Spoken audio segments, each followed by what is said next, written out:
तुम्ही ऍक्च्युली संजय राऊतांची ती क्लिपच ऐका की सकाळी ते आज बोलले काय आहेत, आणि मग आपण त्याच्यावर थोडं विश्लेषण वगैरे करूया. मुंबईसह नागपूरपर्यंत मी सांगेन आम्ही सोहळावर लढू, काय होईल ते होईल, एकदा आम्हाला आजमावायचंच आहे.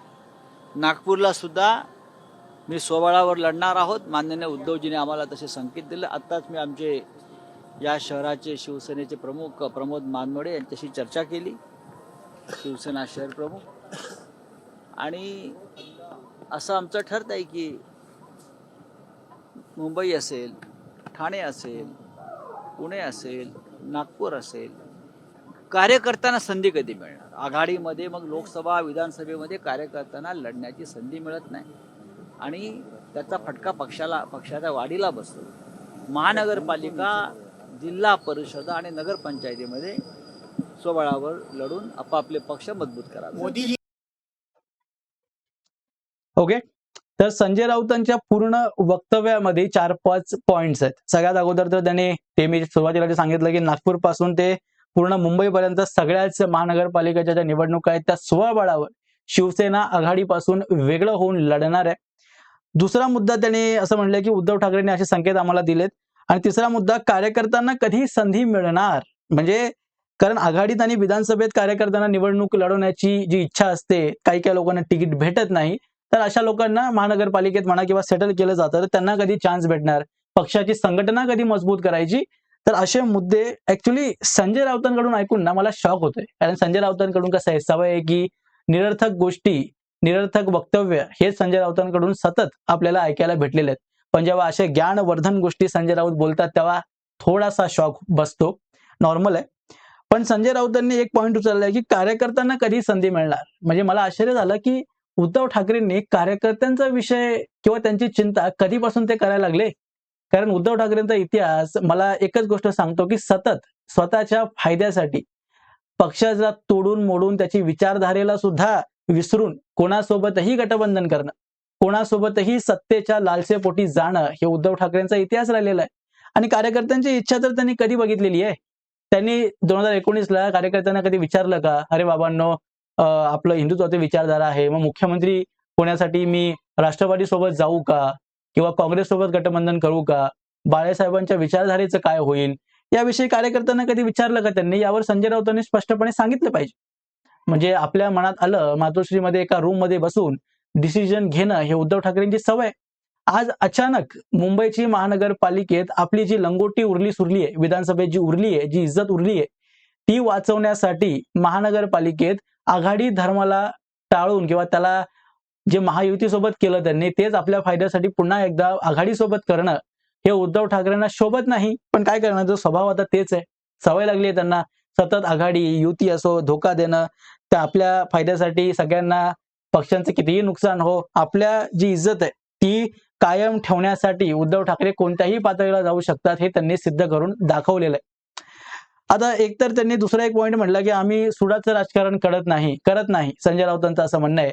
मग उद्धव ठाकरे मध्ये मध्ये ते निवडणुकीच्या वेळी असं का म्हणत होते की टरबूजा, हा नागपुराला तुमच्या एक काळीद आहे, एक काळ टीका आहे, असं काहीतरी देवेंद्र फडणवीसांवर टीका उद्धव ठाकरे करत होते. म्हणजे सुडाचं राजकारण नव्हतं तर काय होतं? त्यांच्या ऑफिसमध्ये पेनड्राईव्ह भरून फुटेज भरलेली आहे, त्याच्यावरही अजून केसेस वगैरे चालू आहेत. तुमचे होम मिनिस्टर काय करत होते? सुडाचं राजकारण करत नव्हते तर मग वेगळं काय करत होते, हे सुद्धा संजय राऊतांनी सांगितलं पाहिजे. आता ऍक्च्युली कोणत्या एक बेसवर उद्धव ठाकरेंनी ही निवडणूक वेगळी लढवण्याचा निर्णय घेतला, हे डिस्कशन आपल्याला केलं पाहिजे. एकतर बघा, जी विधानसभाची निवडणूक झाली त्यात उद्धव ठाकरेंनी पूर्ण आघाडीत जे त्यांना 20 आमदार भेटले, त्या 20 मधले 10 जे आहेत ते मुंबईत त्यांनी जिंकले. तर त्या 10 मधले त्याचा कॉन्फिडन्स घेऊनच त्यांनी महानगरपालिकेत स्वतंत्र जाण्याचा निर्णय घेतलेला आहे. आता जर आपण या 10 ज्या जागा त्यांनी जिंकल्या आहेत ना, ज्या कॉन्फिडन्सवर ते चालले आहेत, ते ऍक्च्युली जे वोटर्स, ज्या वोटरने त्यांना या 10 जागांवर जिंकवलंय, जे मुस्लिम वोटर्स आहेत, ते महानगरपालिकेत उद्धव ठाकरेंकडे येणारच नाहीयेत. हे उद्धव ठाकरेंना अजूनही अद्याप स्पष्टपणे कळालेलं नाहीये. कारण एक एक सीटचा जर मी डेटा तुम्हाला सांगितलं तर तुम्हाला स्पष्टपणे चित्र कळेल. तर एक एक सीट, 10 सीटचं आपण बघूया. एकतर विक्रोळीमध्ये 8% मुस्लिम आहेत, त्यातले म्हणजे 20%, 20,000 पॉप्युलेशन, त्यातलं उद्धव ठाकरेंच्या आमदाराचं विनिंग मार्जिन आहे 15,526. जोगेश्वरी ईस्ट मध्ये 14% मुस्लिम पॉप्युलेशन, 40,959 ही मुस्लिम पॉप्युलेशन आहे, त्यात त्यांचा जिंकण्याचा मार्जिन होता 1,541. त्याच्यावरून दिंडोशी मध्ये त्यांचं मुस्लिम पॉप्युलेशन आहे 11.9%. नंबर्स मध्ये म्हटलं तर 33,787 ही मुस्लिम पॉप्युलेशन आहे. दिंडोशी मध्ये त्यांचं जिंकण्याचं मार्जिन होतं 6,182. वरून वर्सोवामध्ये 33.5% मुस्लिम पॉप्युलेशन आणि त्यांचं जिंकण्याचं मार्जिन होतं 1,600. कालिनामध्ये 24.4% मुस्लिम पॉप्युलेशन आणि त्यांचं जिंकण्याचं मार्जिन होतं 5,008 मतांनी. वांद्रे ईस्टच्या मतदारसंघात 33% ही मुस्लिम पॉप्युलेशन आहे, तिथं त्यांचं जिंकण्याचं मार्जिन आहे 11,365. वरून माहीमच्या जागेवर त्यांचं मुस्लिम पॉप्युलेशन आहे 13.2%, तिथे ते जिंकले आहेत 1,316 मतांनी. वरळीमध्ये 9.2 मुस्लिम, जो 9.2% मुस्लिम पॉप्युलेशन आहे, तिथे त्यांचं जिंकण्याचं मार्जिन आहे 8,801 मतांनी. शिवडीमध्ये 7.6% मुस्लिम पॉप्युलेशन, तिथं ते लोक जिंकले 7,140 मतांनी. परत बायकडामध्ये 41.5 म्हणजे 1,57,009 हे मुस्लिम पॉप्युलेशन आहे आणि उद्धव ठाकरेंचा आमदार जिंकलाय 31,361 मतांच्या मार्जिन. या 10 जागांमध्ये जर बघितलं तर 2 जागा आहेत, एक विक्रोळीची आणि बायकळाची, जे की सगळ्यात जास्त मार्जिनने उद्धव ठाकरे जिंकलेत. बायकळामध्ये ऑलमोस्ट 1,00,000च्या वरती मुस्लिम पॉप्युलेशन आहे आणि तिथं मुसलमानांनी केवळ आणि केवळ बीजेपीला हरवण्यासाठी त्यांच्याकडे महाविकास आघाडीच्या रूपात उद्धव ठाकरेंचा आमदारच समोर एक ऑप्शन होता म्हणून त्याला मतं दिली आणि तुमचा विधायक तुमचा जो आमदार आहे तो 31,361 मतांनी जिंकलेला आहे. पण विचार करा, जर महानगरपालिकेत जर काँग्रेस तुमच्या विरुद्ध लढणार आहे, जे तुम्ही स्वबळावर लढण्याचा निर्णय घेतलेला आहे, त्या निर्णयानुसार जेव्हा काँग्रेस तुमच्या विरुद्ध लढेल आणि बीजेपी दुसऱ्या बाजूला मनसे, शिंदेची शिवसेना आणि अजित पवार असे एकत्र करून लढणार आहे, तेव्हा वोटांची जी मतांची विभागणी आहे ती तुमच्या मतदारांमध्ये होणार आहे. कळतंय तुम्हाला? जे की म्हणजे नॅचरली जे मुस्लिम वोटर्स आहेत तर त्यांच्याकडे काँग्रेस किंवा त्यांचे जे पार्टीज आहेत, जे लोकल पार्टीज आहेत, त्यांचा ऑप्शन त्यांच्या समोर जर उपलब्ध असेल ना, तर शिवसेनेला कधीही ते लोक चूज करणार नाहीत. 1% सुद्धा चान्स बनत नाही. कारण की उद्धव ठाकरे एकतर मुसलमानांचा त्यांच्यावरचा विश्वास जो आहे तो कमी झालेला आहे. कारण की संसदेमध्ये जेव्हा वक्फ बोर्डचा बिल पेश करण्यात आला होता तेव्हा त्यांचे जे हे आहेत सांसद म्हणा, ते सभेमधून उठून गेले होते. त्यांची कॉन्करंट पोझिशन जी आहे ते मुसलमानांची ती मांडली गेली नव्हती, जे की त्यांनी मतं दिली होती मुसलमानांनी उद्धव ठाकरेंना या कामासाठीच, पण त्यांच्या सांसदांनी हे काम केलं नाही, खासदारांनी हे काम केलं नाही. त्याच्यामुळे मुस्लिम पॉप्युलेशन ऑलरेडी नाराज होती, पण तरीही विधानसभेच्या निवडणुकीत तुम्हाला त्यांनी मतं दिली कारण त्यांच्याकडे दुसरा ऑप्शन नव्हता.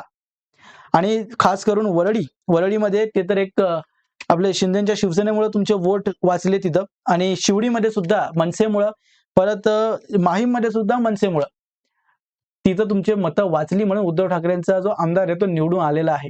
नाहीतर काहीही चान्स या जागांवर सुद्धा नव्हता. स्वतः आदित्य ठाकरे जर मिलिंद देवरा तिथं उभं नसते ना तर पडले असते. म्हणजे मिलिंद देवरा उभे असते आणि मनसेचा जर उमेदवार उभे नसता तिथं, तर तिथं आदित्य ठाकरेंचं जिंकणं पॉसिबल नव्हतं. आणि हे 100% सत्य आहे यार. आणि बीएमसी मध्ये जर तुम्ही बघायला गेलं तर शिवसेनेची जी ताकद आहे ती आजपासून कमी झालेली नाहीये. 2017 पासून याची सुरुवात झालेली आहे. तर तुम्ही नंबर्सकडे बघाल तर शिवसेनाचे जे जिंकलेले जे नगरसेवक आहेत, वॉर्ड मेंबर्स आहेत, जे 84 2017 मध्ये होते, बीजेपीचे 82 होते आणि काँग्रेसचे होते 31. याच्या अगोदरची निवडणूक तुम्ही बघाल तर 2012ला बीजेपीचे होते 31, शिवसेनाचे होते 75 आणि काँग्रेसचे होते 52. म्हणजे या तिघांमध्ये कमी झालेले आहेत ते काँग्रेसचे. शिवसेनाचे 2017ला वाढलेत, पण किती वाढलेत? फक्त 9. आणि बीजेपीचे जे वाढले ते डायरेक्टली 31 वरून 82 वर बीजेपीने एवढी मारली आहे. म्हणजे उत्तर भारतीय वोटर्स झाले आणि हिंदुत्वाच्या आयडिओलॉजीवर जे मराठी वोटर्स आणि हिंदू लोक आहेत त्यांनी सुद्धा बीजेपीला आपली पसंती दिलेली आहे. 2017लाच उद्धव ठाकरेंचा जो मेयर जो देवेंद्र फडणवीस यांच्या कृपेने बसला, ऍक्च्युली युतीचा धर्म पाळावा म्हणून देवेंद्र फडणवीसांनी शिवसेनेला आपला मेयर बसवण्यासाठी परवानगी दिली होती, पण त्यांना माहिती नव्हतं ना 2019ला उद्धव ठाकरे कशा प्रकारे धोका देणार आहेत, नाहीतर ते झालंच नसतं. मग त्याच्यानुसार 2017 पासूनच शिवसेनाचं एका प्रकारे असं म्हणू शकतो की आपण ताकद जी आहे ती मुंबईमध्ये कमी होत गेलेली आहे. त्यामुळे या निवडणुकीत जर शिवसेना काँग्रेस सोबत जाणार नसणार आहे, आघाडीसोबत नाही जाणार आहे, तर वोटची डिव्हिडेशन होऊन शिवसेना विरुद्ध काँग्रेस असा मुकाबला झाल्यास मुस्लिम वोटर्स बिलकुल काँग्रेसच्या मागे जाणार आहेत आणि हिंदुत्वाची मतं जी आहेत ती उद्धव ठाकरेंना भेटण्यास शक्यता नाही. उद्धव ठाकरेंनी ऑलरेडी 2019ला जो गठबंधन जी एक प्रकारची आघाडी तयार केलेली होती त्यामुळेच लोक ऑलरेडी मुंबईत नाराज आहेत. मुंबईचे 10 आमदार त्यांचे निवडून आले तेही मुसलमानांच्या कृपेमुळे आणि त्यांची कृपा यावेळी महानगरपालिकेच्या निवडणुकीत शिवसेनेवर म्हणजे दोन्ही शिवसेनेवर शिंदेच्याही आणि उद्धव ठाकरेंच्याही नसणार आहे. त्यामुळे काँग्रेस सोबत जर आघाडी करणार नसाल तर मग उद्धव ठाकरेंचं अवघड आहे. जी लंगोटी विधानसभेत वाचलेली आहे थोडीफार एक लपवण्यासाठी एक कपडा भेटला तोही महानगरपालिकेत मला जाताना दिसतोय. तर मग ओव्हरऑल महानगरपालिकेत आपल्या उद्धव ठाकरेंचा सुपडा साफ होताना असा माझा एक भविष्यवाणी माझी एक समजा. प्रकाश आंबेडकरांनी सुद्धा याच्यावर रिएक्शन दिली आहे. त्यांनी काय म्हटलंय की शिवसेनेत महाविकास आघाडी तोडण्याचा घेतलेला निर्णय जो आहे तो आदित्य ठाकरेचा भविष्य जे आहे ते सिक्युअर करण्यासाठी घेतलेला आहे. म्हणजे एक ओव्हरऑल तुम्ही जर बघाल जे विधानसभेच्या निवडणुकीनंतरच एक क्रोनॉलॉजी चाललेली आहे. ज्या प्रकारे उद्धव ठाकरे जे आहेत ते पुष्पगुच्छ घेऊन नागपूरला गेले डायरेक्टली देवेंद्र फडणवीस यांना शुभेच्छा देण्यासाठी, नार्वेकरांना भेटले. ते ओव्हरऑल एक असं झालं की विरोधी जो नेता पदाचा पक्ष जो पद आहे ते उद्धव ठाकरेंच्या पक्षाला भेटावं, कारण सगळ्यात जास्त जे आमदार आहेत ते उद्धव ठाकरेंचे आहेत. त्यामुळे त्यांनाच ते पद भेटावं अशी त्यांची मागणी आहे. आता एकतर ऑफिशियल नंबर त्यांच्याकडे नाहीये, कारण की जो आकडा पाहिजे असतो तो विरोधी पद घेण्यासाठी, विरोधी नेत्याचा पद घेण्यासाठी ते कोणत्याही पक्षाकडे आघाडीत नाहीये. त्यामुळं जे विधानसभेचे सभापती आहेत म्हणजे नार्वेकर जे आहेत त्यांच्याकडे हात पसरवण्याची जी गरज आहे आज उद्धव ठाकरेंकडे आलेली आहे. आता आपल्या मुलाला मंत्रीपद नाही तर नाही पण ऍटलिस्ट विरोधी नेता पद तरी मिळावं, म्हणजे आदित्य ठाकरेंना त्या पदावर बसवावं अशी इच्छा कदाचित उद्धव ठाकरेंकडे असावी, उद्धव ठाकरेंना असावी. त्यामुळे सुद्धा आघाडीच्या विरुद्ध जाऊन एक आपली ताकद दाखवण्यासाठी मुंबईत ते स्वतंत्रपणे उतरण्याचा निर्णय त्यांनी घेतला असावा असा सुद्धा अंदाज बांधला जाऊ शकतो. आता वर्षा गायकवाड यांनी याच्यावर एक विचित्र रिएक्शन दिली आहे. म्हणलं की आघाडी एकत्र राहण्याची अपेक्षा आहे पण राऊतांनी असं जाहीर करण्यापेक्षा चर्चा करायची गरज होती, चर्चा करण्याची आवश्यकता होती. माझ्या मते वर्षा गायकवाडांना अनुभव नाही आलाय की उद्धव ठाकरे चर्चा करतच नाहीत ना. 2019ला सुद्धा त्याने डायरेक्टली देवेंद्र फडणवीसांचे फोन उचलणे बंद केले, मातोश्रीमध्ये स्वतःला बंद करून घेतलं आणि डायरेक्टली शरद पवार आणि काँग्रेस यांच्यासोबत नेटवर्किंग करायला लागले आणि मग सरकार स्थापन केली. म्हणजे चर्चा करणं हे उद्धव ठाकरेंच्या स्वभावात नाही. अचानकच आपल्या मित्राला धोका देणं, जो की 30-25 वर्ष आपल्या सोबत राहिलेला आहे, त्याला दगा देऊन सरकार स्थापन करणं, आपण मुख्यमंत्री व्हावं या लालसेपोटी आपल्या विचारधारेच्या विरुद्ध विचारधारेच्या पार्टीसोबत म्हणजे राष्ट्रवादी काँग्रेस शरदचंद्र पवार यांच्यासोबत गठबंधन करणं, जे की ऍक्च्युली वर्षानुवर्ष शिवसेना आणि बीजेपी या दोघांचेही चॅलेंजर राहिलेले आहेत. यांच्यासोबत गठबंधन जर उद्धव ठाकरे करत असतील तेही देवेंद्र फडणवीस यांच्यासोबत चर्चा न करता आपल्या डिमांड काय आहेत या समोरासमोर बसून न सांगता वर्षा गायकवाड तर आणि काँग्रेसलाही उद्धव ठाकरे उत्तरदायी बिलकुल नाहीयेत. ते तर आपल्या मनाचं कधीही काहीही करू शकतात. उद्धव ठाकरे लेजंड आहेत भाई, लेजंड, सिरियसली लेजंड आहेत. त्याच्यामुळे त्यांचा अंदाज जो आहे स्वतः सुद्धा बांधू शकत नाहीत. शरद पवारांना कळलं नाही तर की कुठल्या माणसाला आपण मुख्यमंत्री पदावर बसवल्यानंतर ते पुस्तकात दिलं त्यांनी की बाबा असा मुख्यमंत्री मी बसवला जो मंत्रालयात 2दा गेलाय. आता हे जर अगोदर शरद पवारांना माहिती असतं तर मग त्याला मुख्यमंत्री थोडी केलं असतं. त्याच्यामुळे उद्धव ठाकरेंचा अंदाज बांधणं कोणाला पॉसिबल नाहीये. म्हणजे उद्धव ठाकरे कधी कोणाला धोका देतील ह्याचा अंदाज बांधणं फार मुश्किल आहे.